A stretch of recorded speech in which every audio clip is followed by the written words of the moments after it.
Hello. You had an intro ready. I asked if you wanted to do it, but you didn't have one ready. You asked me if I wanted to do it. This is how well we prepare the show. I think you had the mute button on. I did not hear that. So oh, really? Oh, I'm glad that. Really? That didn't work. All right. I thought that thing would have worked where I could talk to you before we're live. But what better we're here. way to? This is totally how it goes. What all better the time. way to start off-nominal than off-nominally? Man, we got a new friend. Well, a new old friend here with us, Stephen Clark. Like I said when we emailed you, I was like, "How have we not had Stephen on yet?" So I think we were a little scared to ask if you wanted to come hang out with us nitwits. Well, here I am. The answer is off. We duped him. We duped him. Oh dear. Yeah. Well, it's a chaotic week, so things are very chaotic right now. But what's up? You got like rockets. I said last week it was the most 2020s week that it has been in. It has been in all of 2020 so far, and it just continued to be 2020s. Like it just keeps going. I feel like we're gonna rehash a couple things we already talked about, but it also feels like we need to. Like just every time we get a new piece of information, I feel like we need to just circle back the last 2 weeks and review real quick. So I think it's a good day for it. Oh dear. Okay. Well, before we dig into that, Stephen, do you have a drink? Do you have something prepared there for us to enjoy? Well, yes, it's pretty simple. I'm a simple man with simple tastes, so it's just a cold brew coffee. Okay. Yeah, with a Spurs cup. Yeah. Wow. Hopefully I don't get any haters from that, but yeah, just Texas pecan cold brew. I brew it here in my fridge, so that's what I'm having. Wow. Can you explain what that means? I don't think I know. The pecans throwing me. Is it just like pecan infused? It's pecan flavor in the. I brew it like tea, just with bags in a pitcher, and I do that it's my go-to rocket fuel every morning and afternoon. Wow. That's pretty legit. I gotta go experience this. Yeah, they sell it.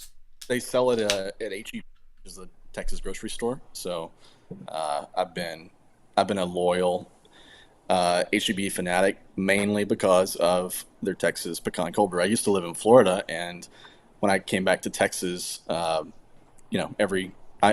family's in Texas, so I would come back to visit my parents and friends and stuff a few times a year. Always go to HEB, get like 6 months or 4 months supply of Texas pecan cold brew from the grocery store. $60, take it back in a suitcase. Jeez. Yeah, HEB is a fantastic grocery store. It's so good that I as a Canadian know about it and love it. Like that's like if I ever have to go to Texas, I don't have to go often, but when I do, it's like get to go to HEB. It's a great grocery store. Yeah. Cool. Anthony, what do you got? I've got a Lawson's Sip of Sunshine, which is nice as it's 4 degrees here, I think. So this is delicious. I don't know if you've ever had this Lawson stuff, Jake, but it's absolutely delicious. So they're from Connecticut. I was trying to remember where they're from. Connecticut. It's great. There's like different ones. This one's the Sip of Sunshine. There's another one. I forget the names of them all. They're just different colors. There's like a blue one and a green one and a yellow one. And I got the yellow one today. And it's very summery it's literally like 5 degrees. So we've been getting a snowy winter. What flavor is it? Jake. Yellow. Yeah. It's the yellow one. Yeah. We're having a cold snap here too. It's dipped down to us, so you can see this one of the rare days that I wear long sleeves on a sweater because it's been. Well, Stephen probably got snow the other day. I don't know what particular part of Texas you're in, but really? We got robbed. It's ridiculous. It was all south of here. It was all Houston, Central Texas, Austin, and it got really cold, at least for here, and down to the upper teens, as you laughed from Philadelphia probably. But yeah, so it got really cold, but we didn't have the winter precipitation, and so I feel like we got robbed. If it's gonna be cold, I want snow. What we did get robbed of this being a storyline for why there was like an SLS delay out of Michoud. Like that feels like a storyline that could have happened. It's like, well, it snowed the one day and we slipped on ice and dropped another LOX dome, and then there went another 6 months. Maybe it's happened. I don't know. It's a new administration though, so it's going to be we dropped the LOX dome, and so we're just canceling the program. It's all done. Yes. Jake, did you threw some drink together? You didn't even tell us. You don't want to tell us what it is. Oh yeah, no, I did. I just made a margarita, so I went and Had time to do the salt. I did. Yeah, I'm getting pretty good at it.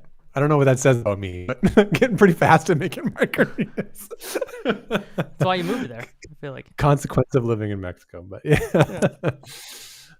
So cool. All right. Where are we starting on this chaos? Are we starting at Starship? Because we talked New Glenn last week a little bit, but I think they pair went nicely together. There's some fun interplay between the launches. But Stephen, were you at this one this time around? No, I was not at this one.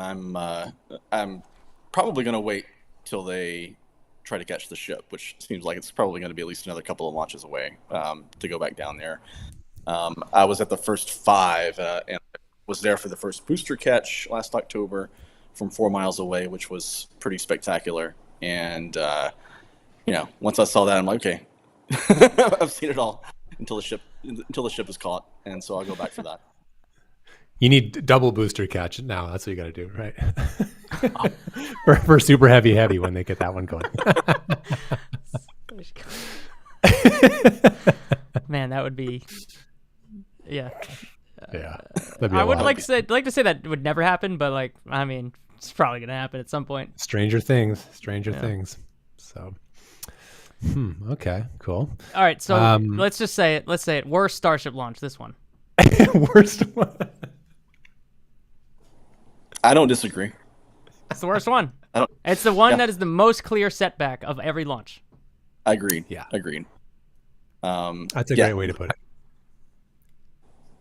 I think there's an argument to be made every single launch until this one had made some progress, and this was definitely a setback. And I don't think it's going to be a lengthy delay, obviously, but they really wanted to get data on the heat shield for the version 2 ship, and they got none, other than maybe seeing how the tiles performed during the launch, because I know there's some concern about them shaking free during ascent, but we didn't see how they performed during reentry, and really interested to see how the new metallic tiles perform, because the new metallic tiles they put on the version 2 in some areas of the ship are more durable, and that's Elon Musk has said that's one of the big challenges for Starship going forward. I think he called it the acid test a few months ago, is how the heat shield performs during reentry and how it holds up and doesn't need to be refurbished, or can they do a quick turn and refly it.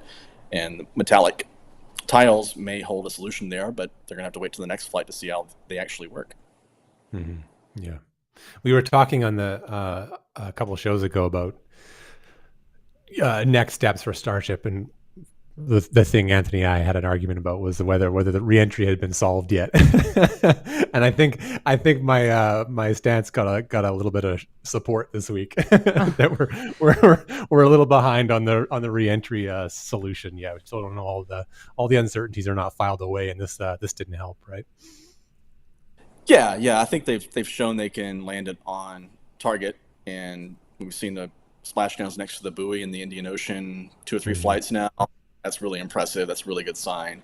And the heat shields worked. I think the big concern is how do you turn it around between flights? Can you get that rapid turnaround, almost airline-like, that Elon is going for with Starship? And jury's still out there. I think they'll get there, but they wanted data and see on this flight to see how close they were, and they didn't get it. So I think that the ship catch was going to be potentially the next flight 8.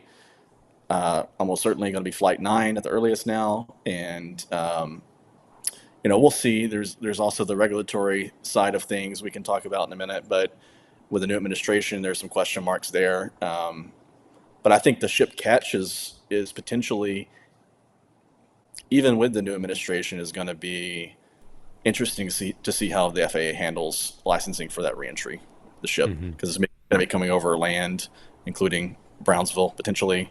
And if they're dropping tiles, during reentry, what poses to population centers. So I think that's going to be really interesting and kind of eye-opening to see how the FAA under the new administration handles that, to do a thorough review, but not burden it by unnecessary red tape. Yeah. Yeah, that's the really key point that you said there is like it has to survive not just getting to the surface, but it needs to be reusable pretty quick, right? That's so it's like a really, really high bar for what success looks like on this reentry system. I think a lot of people, like I've had people say that to me, like, what do you mean it's, it clearly made it to the surface, therefore the reentry works. And it's like, no, no, its job is not get to the surface. Its job is get to the surface like 100 times in a row, right? And so Right. it's got a lot more to do from that. And that's what I'm kind of like really curious to see is this like when they finally land one of these ships to a point where they can like recover it and put it into a bay and crack it open and look what's all the guts look like on the inside, like what things are figured out and like, okay, we can sign off on that, and which things are like, oh no, like we didn't see that coming, or this was anomalous, or that was way out of family, and now we got to redesign this or redesign that. And there's a lot of uncertainty sitting under that somewhere, I think, and that's kind of what I'm paying attention to is what happens from that, right? For sure. I think Yeah. with this version 2 ship, they had 30 plus cameras on board. They had more cameras to look at different angles of the flaps and the tiles to see how they work during reentry. And so there's something to be gleaned from that when they do achieve a reentry with ship version 2, hopefully on the next flight. But getting their hands on the booster twice now, and then getting their hands on the ship hopefully soon will definitely be a and kind of a test of reality, like a reality check, and seeing Yeah. how the conditions are going to match up with reality. Mhm. That is crazy to consider that, like, we think it went pretty well because we did make it to the surface of the ocean, but yeah, once they're able to see one hanging up on the chopsticks, they're gonna be like, oh shit, like we gotta rethink so many things, that, or it's great. It's either way, it's gonna be an interesting day at Starbase when they're either outcome very entertaining to us. Yes, I think that's going to be, you guys may agree, it may be apparent that it's going to be even more spectacular and impressive than the booster catch. It's going to be wild. Oh yeah. I mean, it's going to be, and then after that, is there going to be a letdown for a while? I mean, there's a lot to do with in-orbit refueling and all that stuff, but it's going to be out of Yeah. sight for most of us. And from the visual perspective, like maybe we were talking about at the entry, 2 boosters landing at the same time. I don't know. A space nerd can dream, right? Mm-hmm. We got to talk about the Starship reentry on this one in particular. Wow. I plugged in new monitors, so I have no idea what's gonna happen when I hit this button. I hope it shows the right screen. Who knows? Let's see. Nope. we got trees. Just trees. Primary display? Is that the one? There you go. Is that the video? All right, great. Yeah, I got it. Yeah. Let's play this. This. Yeah. This is wild, man. Like, this. The fact that it goes right overhead is terrifying, and also reminds me of that Ariane 5 launch that one time that like flew right over the beach. Remember that one? The beach. They This pointed one- in the wrong direction. Yeah. Even more sci-fi than all of those, though. Just like. If How I was didn't that know view. better, I would think this is like some fake AI generated thing that was trying to be viral, right? Like, Or the thing that they tried to do for the Tokyo Olympics. Remember they were yes, going to do. exactly. Yeah. Someone's showing the trees too. What was that? I was thinking about this the other day because I think I have my headcanon correct on this. They launched a satellite for the Tokyo Olympics right before the pandemic happened. So by the time the Tokyo Olympics happened, the thing had re-entered and not Yeah, because they been there. delayed it. Yeah. Yeah. Okay. I just want to make sure I'm correct. Yeah. But The that's what artificial- I think they were hoping it would look like was an artificial meteor shower on the way in over the opening ceremonies. Right. So Man, yeah, that I think my post on social media was like beautiful or terrifying or something like that. When all of it. Like, the fact that it went right overhead, definitely concerning. And you mentioned the Ariane 5 launch. I just have to say I was at that launch in French Guiana when they went the wrong direction and Jeez. went over my head from my perspective. Anyway, but yeah, so I have some firsthand knowledge of seeing some, space spacecraft or launch vehicle going right over me. Thankfully, that was in one piece. But Yeah, imagine being out on a cruise ship. Some of the videos from I think a Royal Norwegian cruise ship showed what looked like an explosion or the actual breakup of the vehicle, Hmm. and then following that was that shower of debris. And I mean that one thing I'm keeping in the back of my mind is on flight. Was it flight 2? There we go. That's the cruise ship view. And here's the poof. Yeah. What I'm not sure of, maybe you guys have thoughts on this. What I'm not sure of is, are we seeing the actual anomaly, or are we seeing the, is it Re-entry re-entering explosion. Yeah. being uncontrolled, and the re-entry heating ruptures the tanks or something? I'm not sure what we're seeing there. Hmm. Yeah. Yeah. They One haven't thing said like if and when FTS was triggered, right? Was that in that I haven't update? I haven't heard. No, no. And at some point Well, late that's in an the answer for you, I think. yeah, yeah. Well, late in the burn, they do typically call out FTS safed. I can't remember. I have to go back and watch. Did they call that out before the anomaly or after?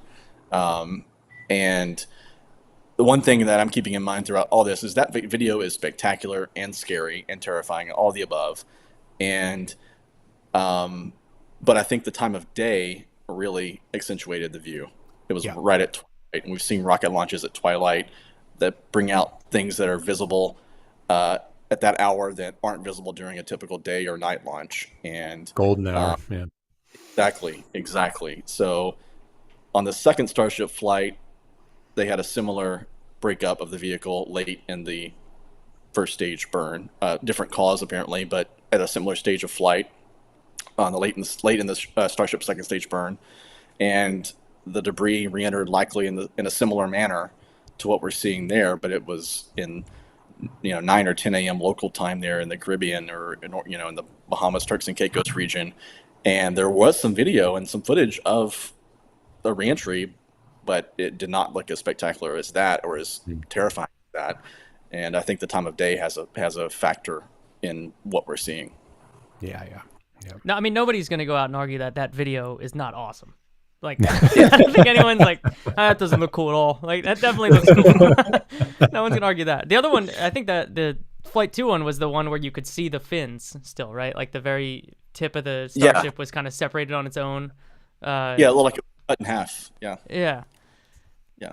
Yeah. So all right, so let's talk about the whole planes part of all this, because I don't even know if I figured out where to come down on this. So it was messy at the beginning. We were getting all sorts of different info. The FAA activated the debris response area, capital D, capital R, capital A. Cue the internet being masters of this information that, we always knew what a debris response area was. Nobody knew what that was. You just are now an expert on this thing. I think it turns out that the FAA only activates those if debris is outside of zones they've already specified could have debris. So there was conflicting information about that early on, that SpaceX was saying, no, it was all within the zone, and then the FAA activated this thing. There's heat shield tiles on the beach, Turks and Caicos, so I think clearly there's an issue that they're going to look into. But they also had this whole incident where they managed air traffic in the area to route them around the zone entirely, so there's some crazy flight maps. I should have pulled one link up, but it's like crazy flight maps flying all the way around the zone. One plane had to just go through it because they were getting worried about their fuel levels. Where does your level of concern on, like, my thing is this just going to complicate the path back to flight because they have to sort through the airline impacts of this in a way that they usually don't with some of these issues? I don't know if it's going to complicate the path back to flight. I think they have the ability to route the air traffic around the debris field. Could they potentially extend the NOTAM out farther downrange on the next flight? Yeah, I could see that. And it's interesting. One thing that's stuck out to me, and I'm not an expert in air traffic control. However, I did listen to shortly after the launch when the first online reports came out that, looking at X and social media, that some planes were being rerouted. I think Scott Manley was the first person who posted that I saw about it. I immediately went to listen to the San Juan, Puerto Rico air traffic control channel online and listened to it live for probably a good hour. and there was had it on the back on Such his a nerd. background. That was your peak nerd moment right there. Background as I was writing my story, and and there, the air traffic controller was mentioned that there was a what did he say? The spacecraft. The word I'm trying to look up. I wrote it down. Let's see here. Yeah, a space vehicle mishap. Airspace is closed. I wrote down the quote, and then he rattled off the latitude, longitude of the bounds of the closure of the debris response area. And one of the pilots came back after a good hour after launch. The DRA was still in place, and he asked, "How long is the hole going to be? We don't have a lot of fuel to play with. The sooner we get on the ground, the better." And some of the planes did declare fuel emergencies and rerouted to different airports or turned around and went back to their origin. I know I saw some JetBlue flights, some American Airlines flights that were either coming from the United States, continental United States to Puerto Rico and diverted to like Miami or Fort Lauderdale. There was a flight I saw leaving Virgin Islands that was going to Miami, an American flight that just returned to St. Thomas. And a little more than 20 flights, I think, were actually affected in total. Not all of them ended up diverting, but some of them had to hold and their arrivals were delayed or delayed departures, etc. Again, obviously this DRA thing that none of us had ever heard of was in place and ready to go, and it was activated. So they have safeguards and stuff in place for that. So I don't foresee that being a major issue going forward, other than they may extend the NOTAM farther, downrange. I think it ended the NOTAM, meaning the area where no planes are supposed to be flying, period, during the launch, ended in the Florida Straits between Key West and Cuba. In that area, it didn't go all the way to Turks and Caicos. So maybe they'll extend that on the next flight. It'll be interesting to see. Yeah, I think what's tricky. Like I'm with you. I don't think it's gonna a short term is not really going to be an issue. They'll figure it out. They'll fly again. It'll be fine. But I think this highlights like some of the differences with the Boca Chica launch site as to what we're used to in Florida, right? When they were originally like setting this up, there was this. I got to see if I can find this again because I talk about this report all the time. But there was some like academic report that was like analyzing Boca Chica as a launch site. Just like really quantitatively, like looking at like how many ships, how many planes, all that kind of stuff, and where are the launch corridors and what does that look like for all the different kind of launch things. And like it ended up being like kind of restricted because like there's basically two directions you can point over, north of Cuba or south of Cuba is kind of your two launch corridors from Boca Chica. And you have pretty significant ship traffic because everything coming up from Panama Canal towards Galveston or towards like Miami is going to cross that path, right? Or up a lot the in the Gulf of America, right? Jake. It's a lot of traffic. Lot in the Gulf of America. Big Gulf of America traffic kind of pattern. And I almost wonder now if the plane traffic is worse too, because the flight path will put you in this exact scenario, puts you higher up so that you have this debris problem coming right down over like the kind everyone of south going side on vacation. Yeah, everything. Yeah, between Florida and all of South America, like and the Caribbean, like all that the fun whole spots corridor, to fly right? from Florida. Like at least from if you're launching from Florida, all the air traffic going east kind of turns north pretty quick to go to Europe, right? Like a lot of that stuff is kind of going in that direction. So if you're flying, or you can fly an inland route, you can come over Florida or that, right? Yeah, approach to and Orlando or something like that. So like there's cruise ships that you divert because of, they're always coming up and down, but like that's just not that many ships. Like there's a lot of cruise ships, but not that many cruise ships. Not like container ships coming out of Panama, right? So it's also less time sensitive. Like a flight, we hear some of these saying like, well, actually, now how many of these pilots were low on fuel versus like, I'm pretty sure all that debris is down in the ocean, so I'm going to declare a fuel emergency and go land anyway. Yeah. Like maybe that's it, but cruise ships, like they can hang out an extra hour and it doesn't change their schedule drastically like an extra hour on flights do. There's so much margin in a cruise ship schedule that they just park for an hour and then turn the engine up 10% and make it up immediately, right? Like it's fine. Oh yeah. So anyway, that my point. You can say it, Jake. I believe it. You could say it, but I believe it. I think Texas is a bad launch site for an operational launch vehicle. Like it's a stupid spot to launch if you're trying to do operations. It might be, and we'll see. I mean, I don't know. SpaceX is pretty good at figuring out problems, but we'll see if it becomes a kind of thing where it'll be really interesting to come back to this 10 years from now to see like how many starships are flying from Texas and how many are flying from Florida every year, and what do those numbers look like, right? 10 years I think might turn the corner. So there's a gulf of flights that have to happen where like Starship has to fly so much, a Gulf of America sized gulf, where Starship has to fly so much to prove its reliability to be able to fly and not interrupt things as much from Texas, and they can only fly that much from not Texas. That's the problem that I think they're faced with. Like, does that make any sense? I don't know how much I stumbled over that. Like, their flight rate needs to be significantly high so that they have enough data to say, yeah, we can fly and, you know, just clip this little bit of land here and not really have any ill effects, or the NOTAMs are going to shrink because we are up to that level of reliability now. And I don't know if they can burst through that ceiling flying out of Texas, especially if... Now, like, I think some of this, what we're talking about, is dependent on, does anyone really turn this into a stink? Does this get a congressional hearing of, like... Because we've seen in the past, like, rocket launches have held up air traffic in and out of Orlando, and it became a thing that was brought up in hearings in Congress. Does this become one of those, or is this just like, whatever, it was 4,000 people going on vacation, we will be fine on planet Earth if they were delayed an hour?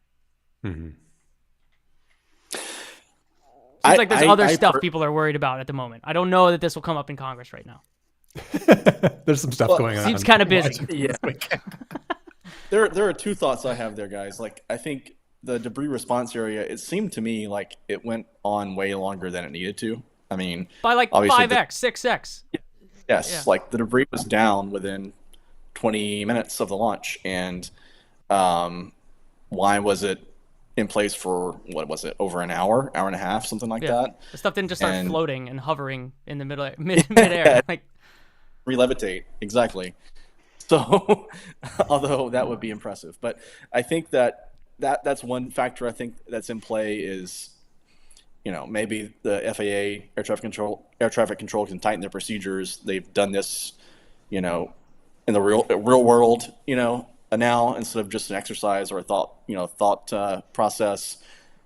And maybe they can reevaluate and look at lessons learned and see, well, did we really need to reroute all that traffic? Did it need to be over that large of a footprint for that long? That could ease things there. To me, I think the bigger concern is dropping debris on islands or populated areas. And that is what I think would give people pause, or the FAA pause, or people in Congress, you know, some sort of talking point to ask questions about. Of course, the Turks and Caicos are part of the United Kingdom, so there's foreign policy and diplomacy involved in all of that, not just regulatory action. And again, I think this is kind of maybe a preview of what the discussion might be like before they approve or give a license for a Starship reentry over Mexico and over South Texas, coming back into Starbase, and how that's going to go. The Mexico one is really interesting now, especially because the new administration's relationship with Mexico is already pretty tense, and so I don't know what Mexico could do about it, but they could at least tariff our say, spaceships, like, or what? well, I mean, they can, if the U.S. decides they want to ask Mexico, hey, is it okay if we fly a Starship over, the entire north of your country so we can land it in Texas? Like, they might say no. And I don't know if anybody cares if they say no. Like they can't stop you, right? But exactly. Yeah, there's nothing they can do to stop it. I think one thing is, if something falls on somebody in Mexico and damages something or kills somebody, God forbid, what sort of legal action there might be possible, the U.S. government or SpaceX. And, the FAA licensing process requires companies like SpaceX to have a certain amount of liability insurance protection. I forget the exact number, 100 million plus. Maybe that goes up. Maybe they have to buy more insurance. Who knows? I think there are lots of things that play. But yeah, Mexico can't stop it. It's just, I think it would be very, very bad optics, obviously, if something happened on, and debris dropped on Monterey or Brownsville, even in U.S. territory. Yeah, and it just becomes like in the great bargain of diplomacy, where countries are are doing tit for tat and trading favors here and there. This is one more thing that the United States has to ask of Mexico in a time when they're already asking a whole lot that Mexico doesn't really want to do, right? So there's that.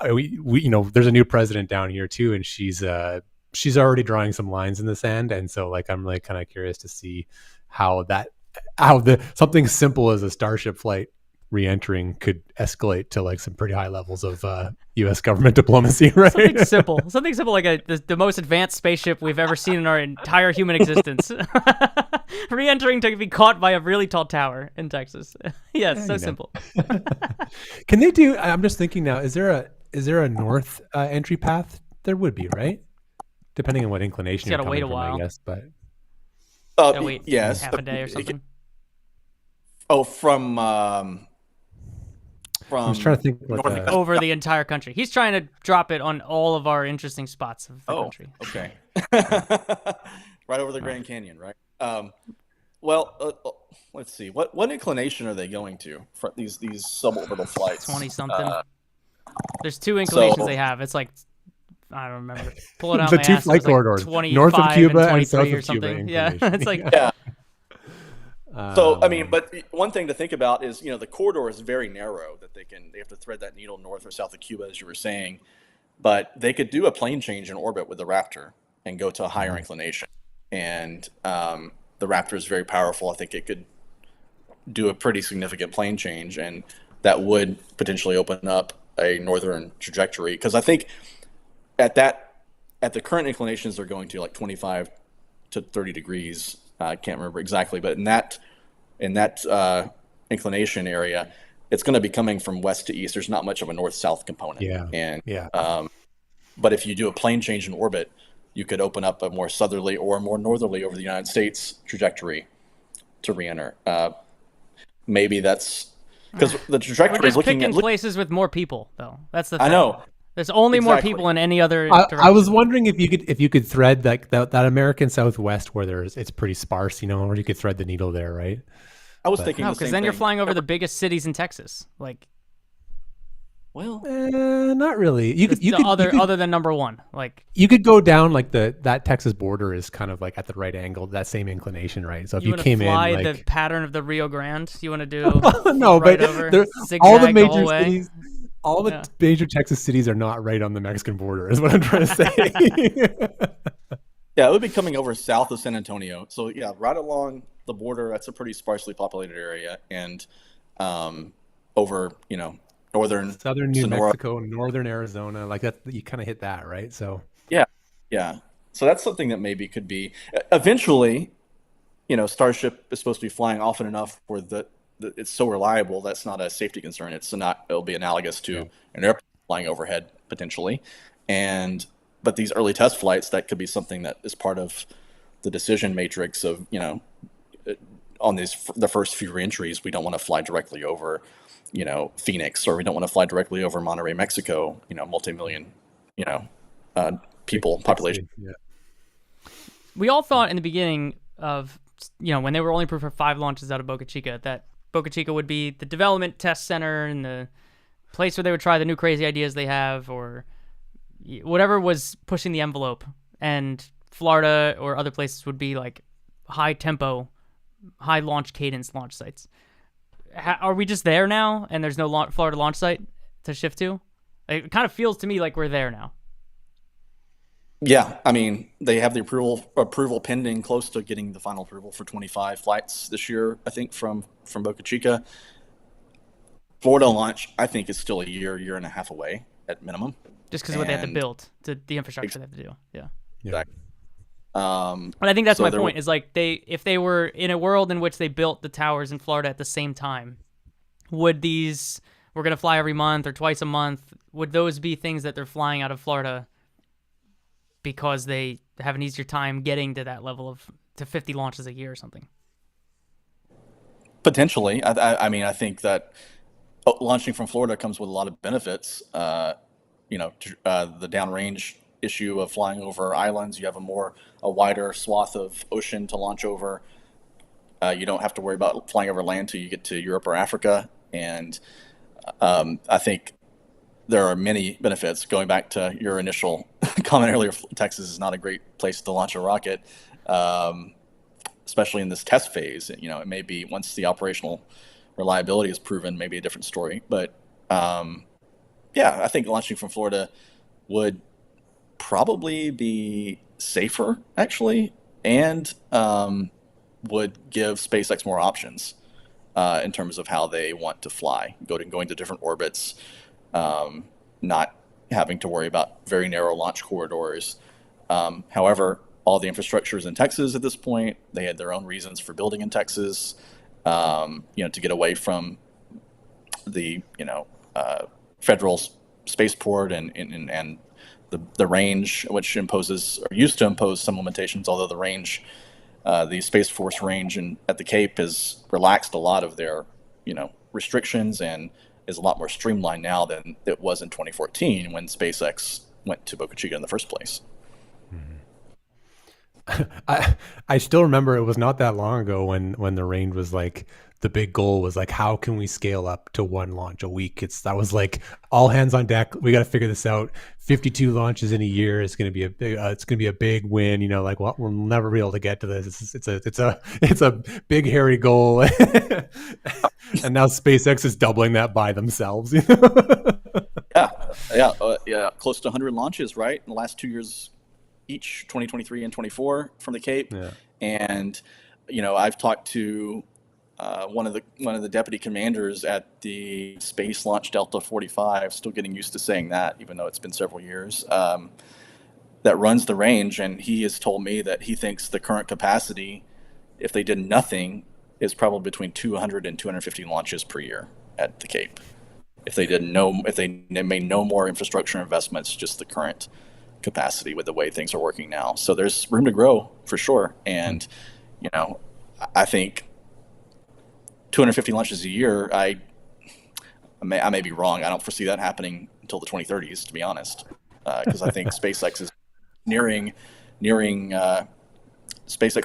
capacity or nearing max efficiency on what they can do with Falcon. So, so I think it'll be the era of Starship in Florida until we get to that point. 200 launches a year. You're not a big New Glenn, it's going to fly 25 times a year kind of guy?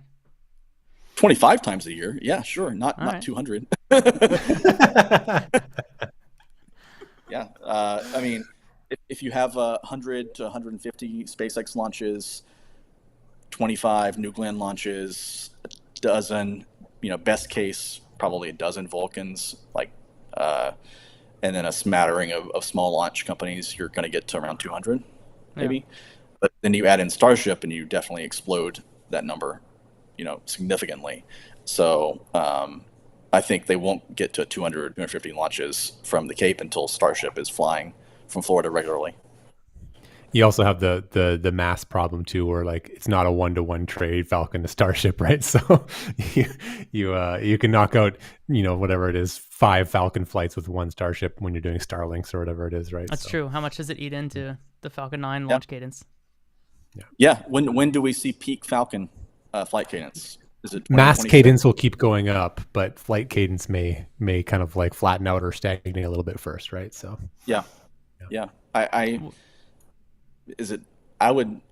What do you guys think? I would think 2026, 2027 maybe is when we see, or is it this year when we see the most Falcon flights? Peak Falcon? Wow. Peak Falcon. That's a question, an awesome man. question. Yeah. We've been talking about that a couple of times, and or the other one is just like, when do they cancel Falcon, right? When is that day when they say like, we're done, we're not making any more, fly out the rest of these boosters, and then it's done, right? That's kind of like which is like I always get so messed up thinking about it too, because it's just like SpaceX is the only company that could have the like bravado to cancel the best rocket the history has ever seen, totally, right? Like, yeah.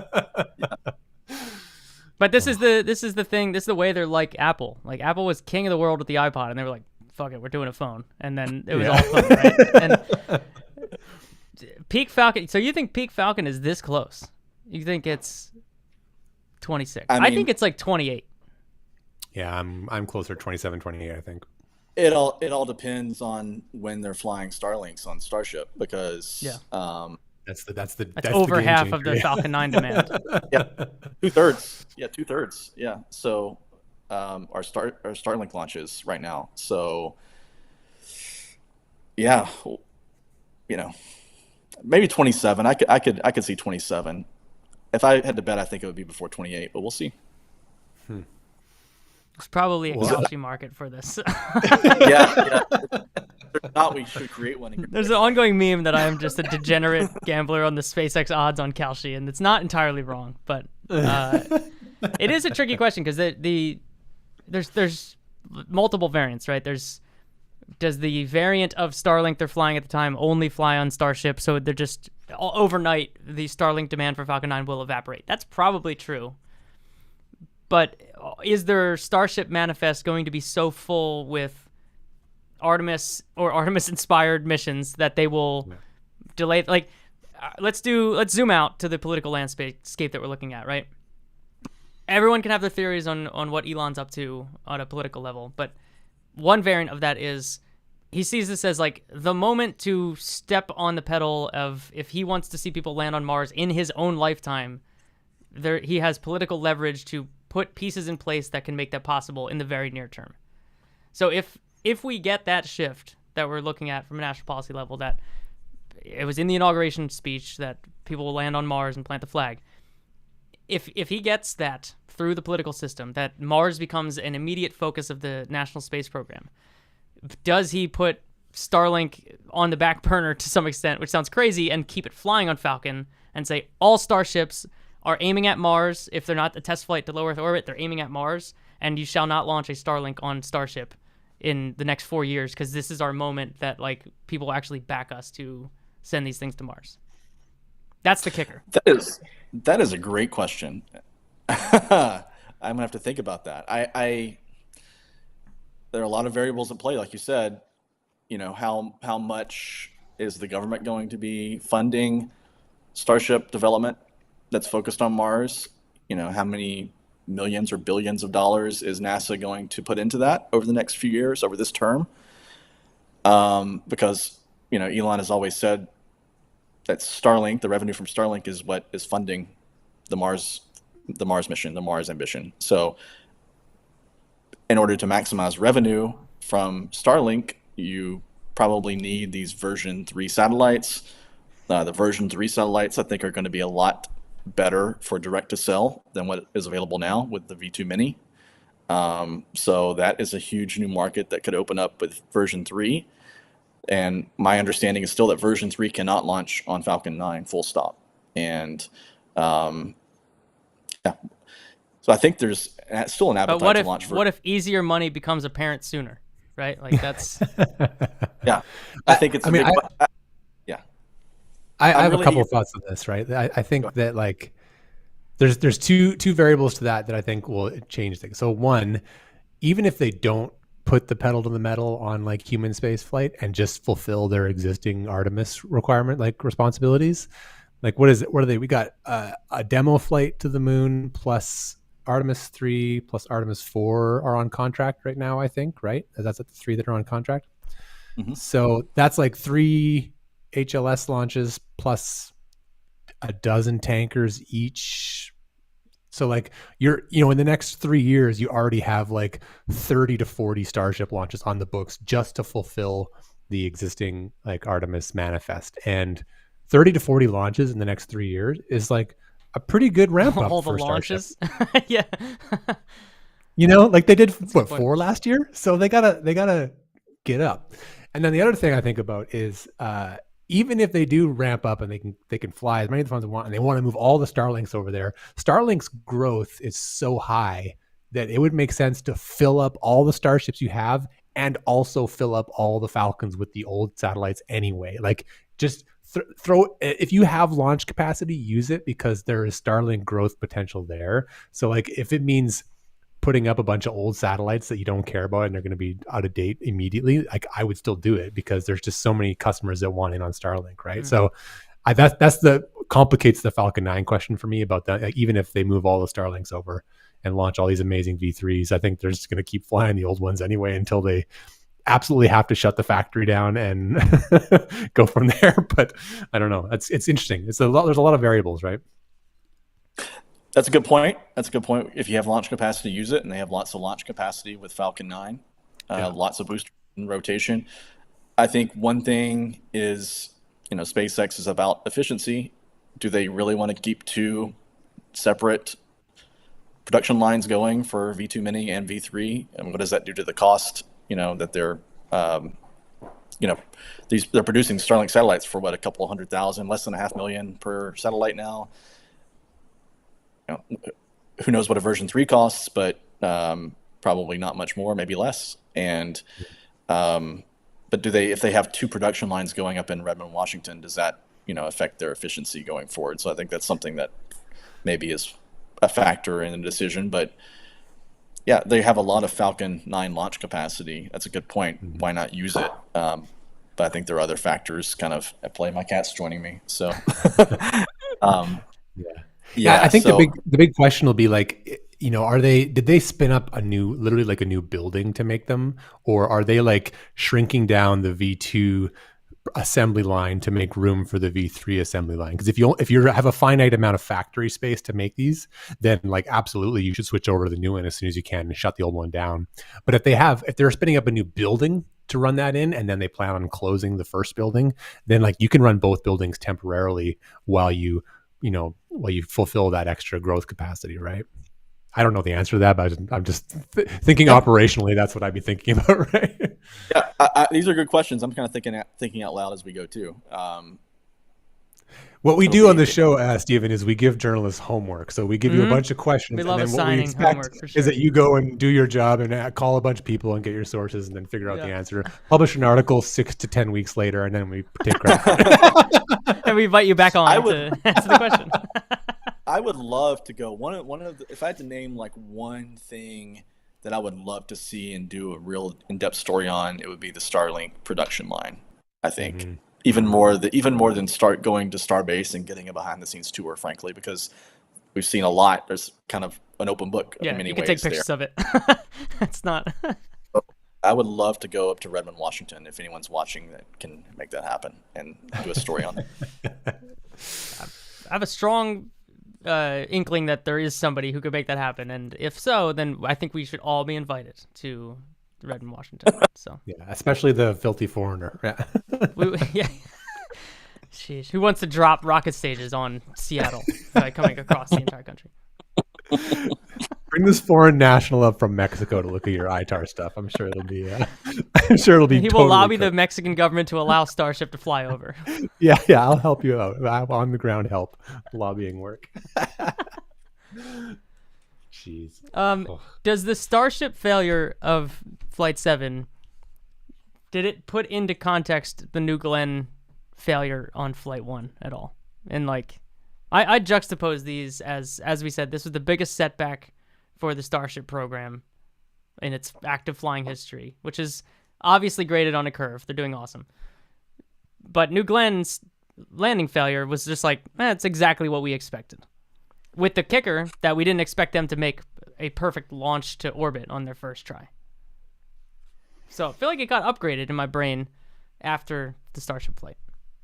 Like the New Glenn success was even more impressive. Yeah, I was like, damn, that was a great day for them. Yeah, I don't disagree. I think that was an amazing debut inaugural launch for New Glenn, and I'm really interested to hear what happened with the booster. But I think they'll get there with that. But having out of the gate a picture perfect first launch with New Glenn, and Falcon was also a flawless first launch. B4 really putting on a show, eh?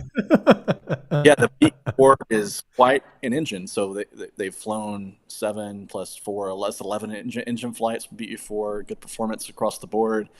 The upper stages to me are always something that I worry about. Yeah. My entire thought process about Falcon has completely reversed. Early on I was like many people, they're reusing the rocket. That's the riskiest part. I feel completely differently. It's turned on its head now. Like this failures, the issues we saw last year were all with the upper stage. lots of flights. Rocket Lab, Astra, Firefly all have Firefly. had up. Yeah. Yep. And um, with Vulcan, the upper stage was largely heritage in many ways. The Centaur 5 was, an evolution. With New Glenn, it's a brand new upper stage, completely new. The engines are similar to what flies on New Shepard, but they're different. They have to not ignite in a vacuum, and it performed perfectly from all indications, and that is really impressive to me. Yeah. Yeah, upper stages are hard, right? We can't reuse them, so we don't get a lot of like hands-on data back, and you can't test like vacuum as well on the ground. Like they ignite in vacuum 0G basically, so it's like really hard to do a ground test for that. And yeah, Yeah, you they're have to have tough. a massive test chamber to do something like that, and it's cost prohibitive to test it for any commercial company to test a vacuum ignition. Mm. I think one of the test chambers that has been used before is at the Arnold Engineering Test Center in Tennessee. That we saw, I think Northrop Grumman test their Castor 30 upper stage there for Antares, and there's also been some vacuum testing of the RL-10 historically, but not for Vulcan. The testing for RL-10 in vacuum was done decades ago, so they were building on that heritage. But They have 60 years of flight data they can just leverage for that one. exactly. So the testing engine start in vacuum is very difficult, and in 0G as well. Obviously, that's probably even more difficult than testing in a vacuum, obviously. Yeah.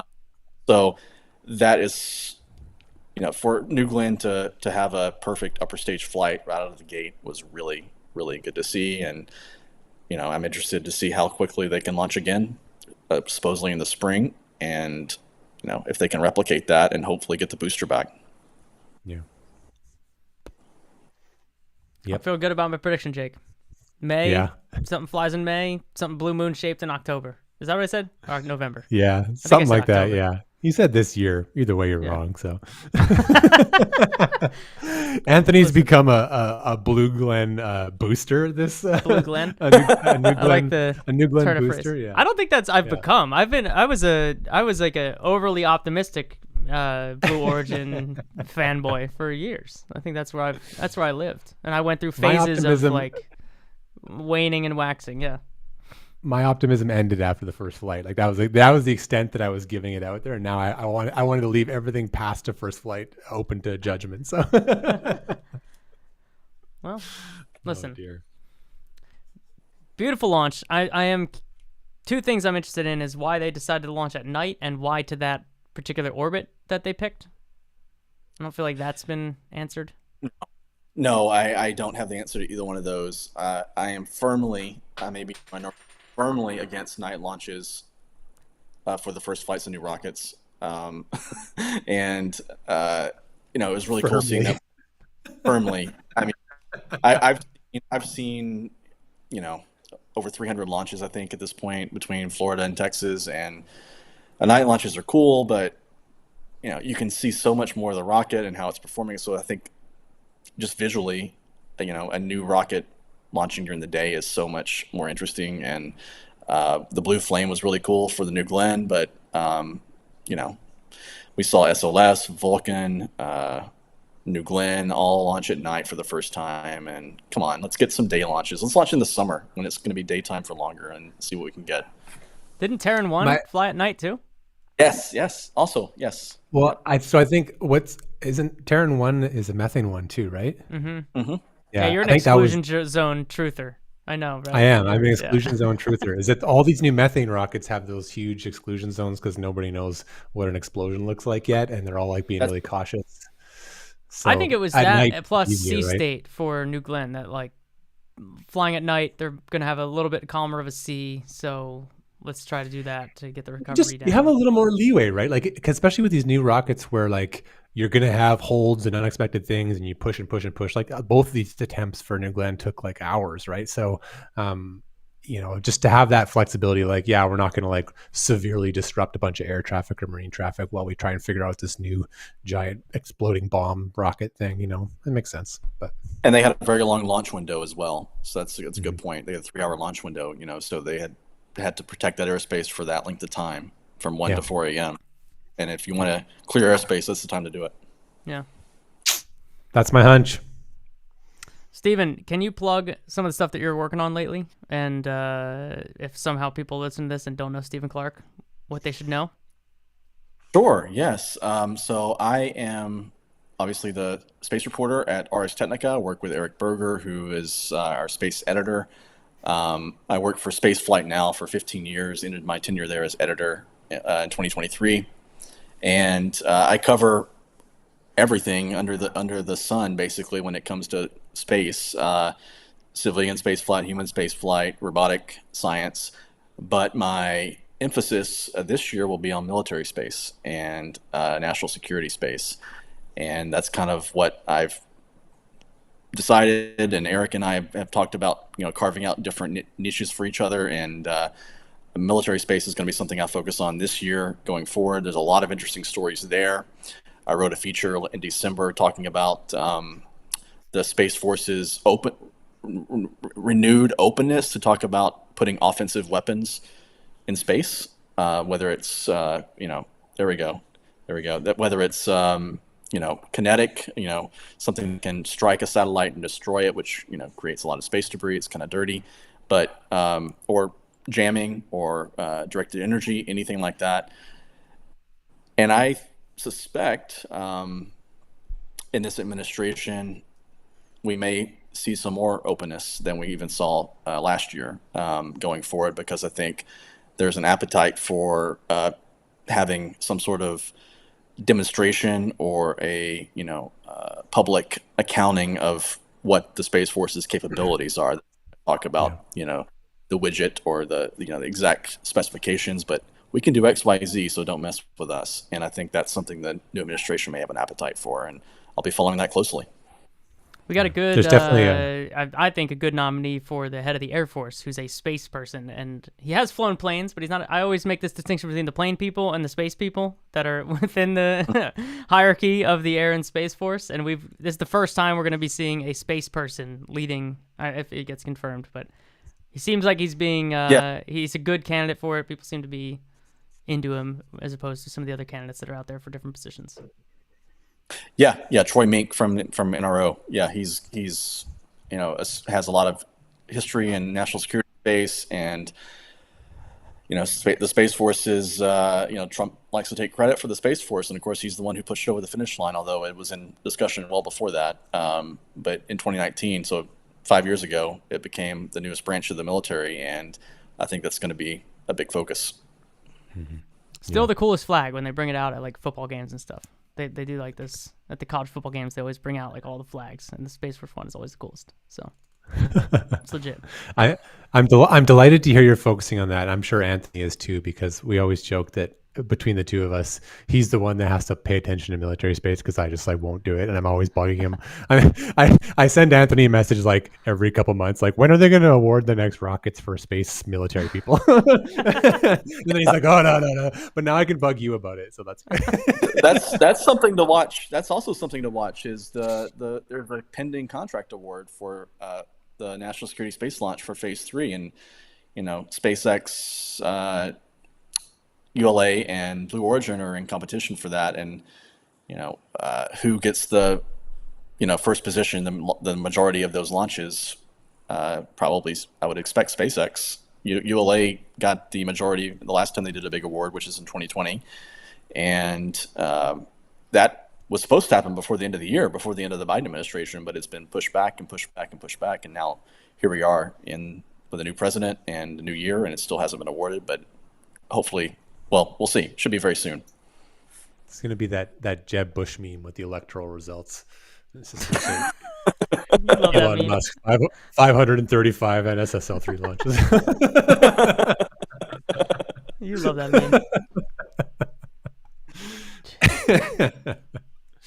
meme. Jake, next week, we jumped on an opportunistic opportunity here.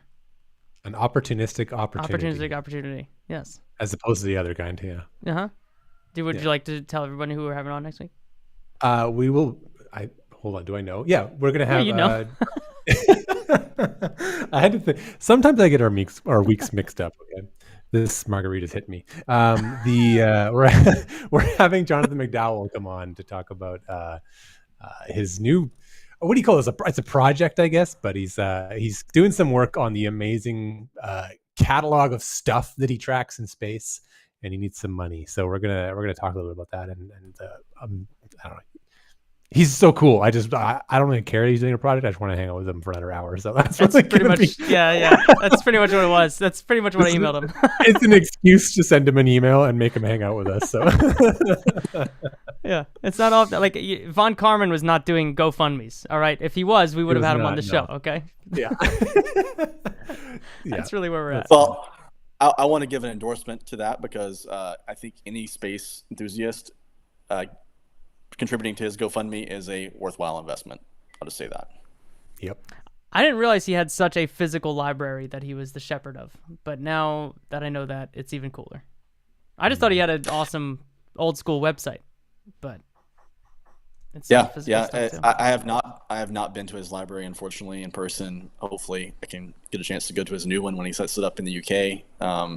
But I know a few people have been, and I've seen photos of it. It's quite extensive and detailed, and what you would expect from someone who's as passionate and as knowledgeable as him, and has a knack for detail that is, I think, sorely lacking among a lot of space companies and space agencies, and unfortunately I'm guilty of it as well in the space media business.